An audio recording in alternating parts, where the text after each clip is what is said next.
Okay, so today I thought we might take the journey of the bumblebee through the garden. I love bumblebees and I love the bumblebee breath in yoga, Brahmari. It's really soothing, makes us feel calmer somehow. If you're ever feeling kind of anxious or angry, or if you can't sleep at night, then this is a really good breathing exercise to do. So we're going to sort of resemble a little bit a bumblebee. Now you might kneel like I am, or you might come and sit on your sitting bones like this. We're in a cross-legged position, it's entirely up to you. And then we're going to use our pointy fingers, these ones here, can you see that? And we're going to use the pointy fingers to close the ears. And then we're going to hum like Bumblebee. Should we do that 3 times? Okay, so a little bit like this. You're going to take a breath in.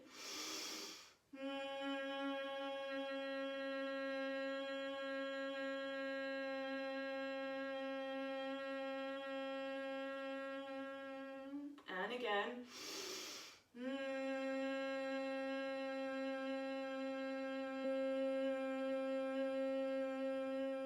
One more. And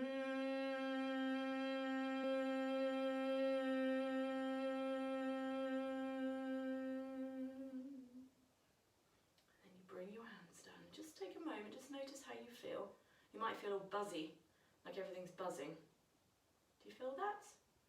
Okay, so our little bumblebee is having a buzzing time in the garden, buzzing around. And the little bumblebee sees a frog leaping from one lily pad to the other.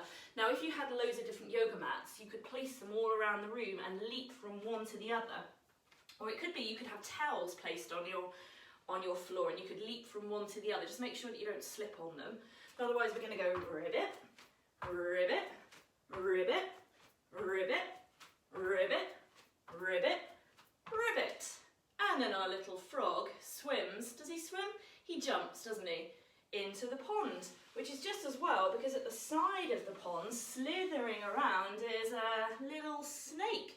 Just a little one, but the frog's a little bit scared of the little snake. So we're going to come down to lie on our tummies. We might just make sure that we feel comfortable here, rocking from side to side, as if we're literally kind of slithering through the grass. And then we're going to make the sound of a snake. So your hands might come underneath your shoulders. You're going to take a breath in and lift your chest, lift your head.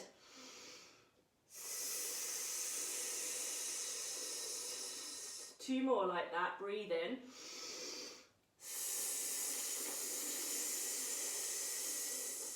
One more.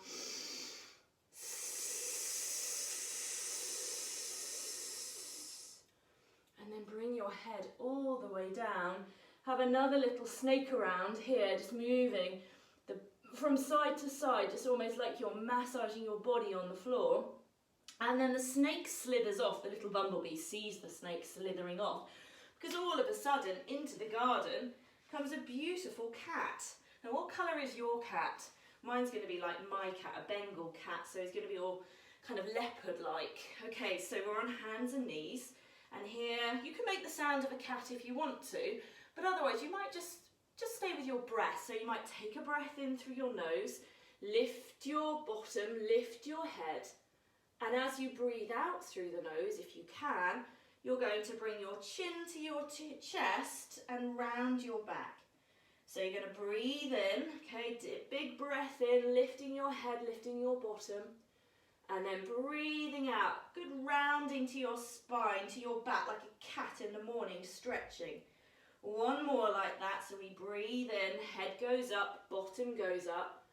And then a good old stretch as you breathe out. And some of you will probably see your cats doing this at some time or other. And then we breathe in, we come back to where we started.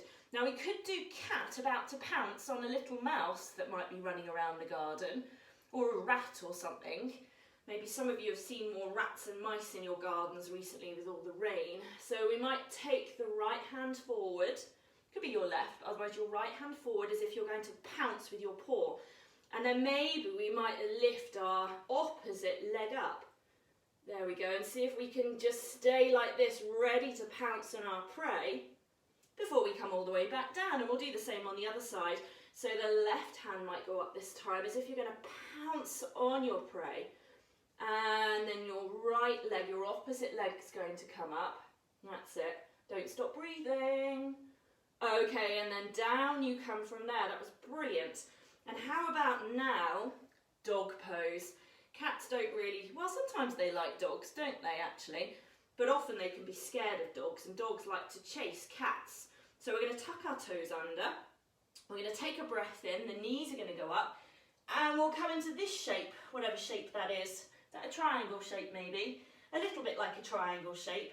Like a dog having a good old stretch. So you can feel like you're having a good old stretch as well. And I know some of you like to do dog weeing in the garden, so have a go if you want to. You might lift a leg up, bend the knee. You could even make the sound if you wanted to. Maybe it goes a little bit like this.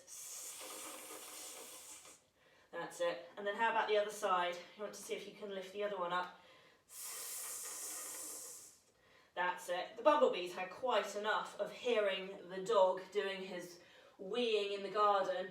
So the bumblebee notices instead a beautiful flower growing in the garden. Wants to go and find that flower, okay, and go and see if it can take some nectar, I guess, from the flower. So we're going to come up like this, okay, and then we're going to see if we might step the right foot forward. And then we're going to bring our hands up as if we're a flower growing out of the ground. And then some of us might want to be an even taller flower, going all the way, tucking your back toes under and lifting your back leg up. So you're a beautiful, tall flower, your bumblebee, buzzing around you. We could take a bumblebee breath, couldn't we?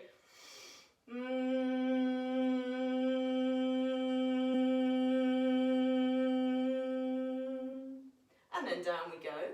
That's it. The bumblebee, I don't know if you've watched bumblebees in your garden, if you have a garden or in the park or wherever you might see them, but they do like to buzz from flower to flower. So let's be a different flower now, shall we? Let's come back up onto our knees and we'll step the opposite foot forward, if you can remember which foot you stepped forward before. And then you'll bring your hands up again, and maybe you take a different shape this time. You could be a different flower. I might be a more twisty flower. And then I'm going to come up into an even bigger twisty flower by tucking my back toes under. Here I am. And I'm going to make another buzzing noise because the bumblebees landed on me.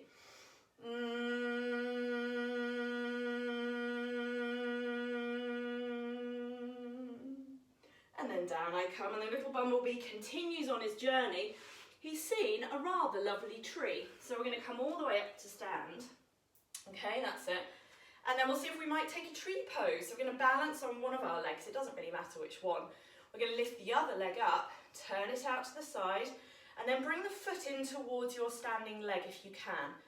Okay, now you're welcome to hold a wall. Like I've got a wall here I could hold on to if I needed to, because sometimes you can be a bit wobbly in your tree pose. And again, you can have your hands wherever you want. You can be all kinds of different trees. I'm going to be a wonky tree. I think I'm a wonky tree. And then shall we see if we might have a go on the other side? So we'll come back up and then we'll switch legs. So we'll bring the other leg down, that's it. And then we'll lift. We might even inhale the other leg up. And here we go. Into, what kind of tree do I want to go in now? I think I might do a twisty tree again. An old twisty tree. Can't think which kind actually. A wise tree, maybe. Because trees talk, did you know that? They have a way of communicating with one another, and some of them are really, really old. Okay, little bumblebee is loving the trees, but the little bumblebee's seen a bird sitting in the tree. So we'll take our hands down, and then we'll come into this posture, the bird pose, the eagle pose, but it could be any kind of bird really. So you need to bend one of your legs, okay, so it's really important you bend the knee and wrap your other leg around it once or twice. And then maybe you wrap your arms around one another like this. It's quite a difficult posture actually, so we breathe. And then we'll release from there because it is, like I say, quite difficult. And we'll have a go on the other side. So we'll bend that knee of the standing leg, that's it, and your other leg comes up and it wraps around the standing leg. And then if you can remember, you take the other arm on top this time. Okay, so we're always doing the different from what we did previously. That's it, great. We'll take a breath in here and we'll release from there. And the birds in the tree, because there's a few of them now, are going to come down to land on the grass because they've seen a little grub that they might like to eat. So we're going to balance on one of our legs and we're going to come into this position. And you can take your hands wherever you want to because you're a bird, so however you think a bird would move, that's it. And then let's see if we can do that on the other side, so try the other leg. And again, you might take your hands forward this time to see what that feels like. A bit tricky, maybe a bit tricky. And then the birds are going to come all the way down. Okay, so we might come to take the feet apart and we'll come all the way down like this. Down towards the ground. And already on the ground actually is a crow, which is a bit scary for some of the littler birds, but the crow's about to go. So the crow, do you remember the crow, anyone? So you need to lift your bottom up towards the ceiling. You need to bend your elbows, so these are the bony bits here. Okay, just a bit up from your arms. So you want it from your hands, sorry. So your hands go on the mat, you bend your elbows, you bring your knees on your upper arms, you look forward of your hands. Okay, and then you really need to just take a bit of a leap of faith as the feet go up in the air, and there you are, your flying crow, flying away, which means that the little birds can then set to task on the little grubs. Although actually there's not just a little grub here, there's a grasshopper. So we come all the way down onto our tummies. I hope you can see this because it's a bit of a tricky pose actually. We're going to bend one of our knees. Can you see that? We're going to bend one of our knees. We're going to see if we can lift the other leg up onto the foot of the bent leg. Okay, does that make sense? You've got a bent knee and then you rest your other leg on top of the foot of your bent leg. And then you might have to have your hands helping to support you here because otherwise it gets very tricky. And then you can have a go on the other side, so the grasshopper pose. So you're going to bend your opposite leg and bring the other leg on top of that. And there you are. Now if I could think what kind of noise a grasshopper makes and make it, then I might do, but I can't remember. But the bumblebee has watched all of this, and the bumblebee now is getting a little tired and feels like maybe the bumblebee might want to go for a little rest. So we might come all the way into this pose. Okay, this is the bumblebee having a little rest. And can you do the bumblebee sound whilst you're in this pose? So your head's down, your bottom's towards your heels. There's not a lot of space to breathe, but you can see if you can try.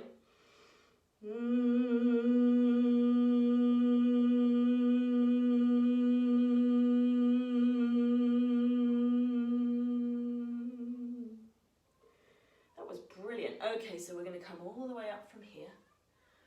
And on his way now to rest in the... where would the bumblebee like to rest, do you think?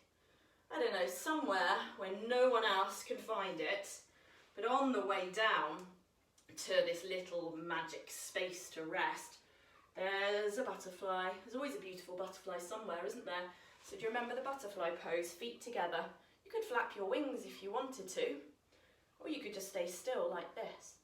And if you're feeling really up for it today, we might see if we can do the flying butterfly pose. Do you remember you take hold of your feet, don't you? And you lift your feet up in the air. That's it. And the butterfly flies away. And so the bumblebee's all on its own. And it's just going to come and have a little rest. So you come down, you just rest. You don't have to rest on your back. You could rest on your side. I quite like lying on my side when I'm in my bed. You could even rest on your tummy if you preferred. Sometimes that feels nice, doesn't it? You just make sure that however you're lying is comfortable. And then we're going to take one more bumblebee breath, okay? So, let's take a breath in. And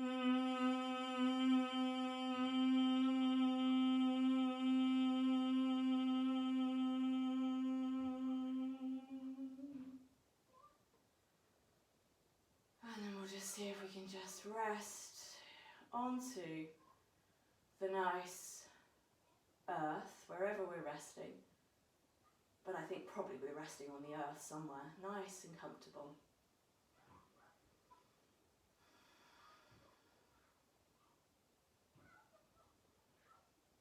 And whilst you're resting, you might just listen to the sound of my magic singing bowl. I love my magic singing bowl. Just see if you can feel the vibration of the singing bowl in your body.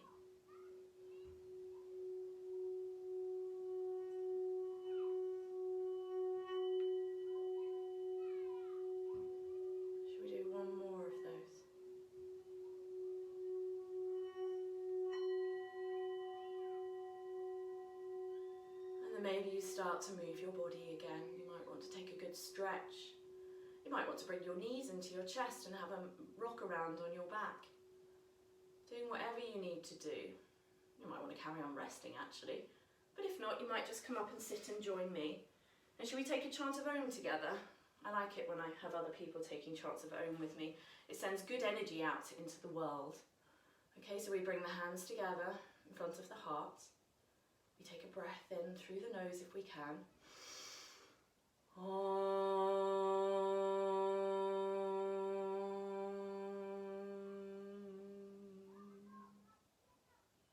And then we might just lower our chin to our chest, opening our eyes if they're closed. And namaste. Well done, thank you. Enjoy the rest of your day or your evening. Bye.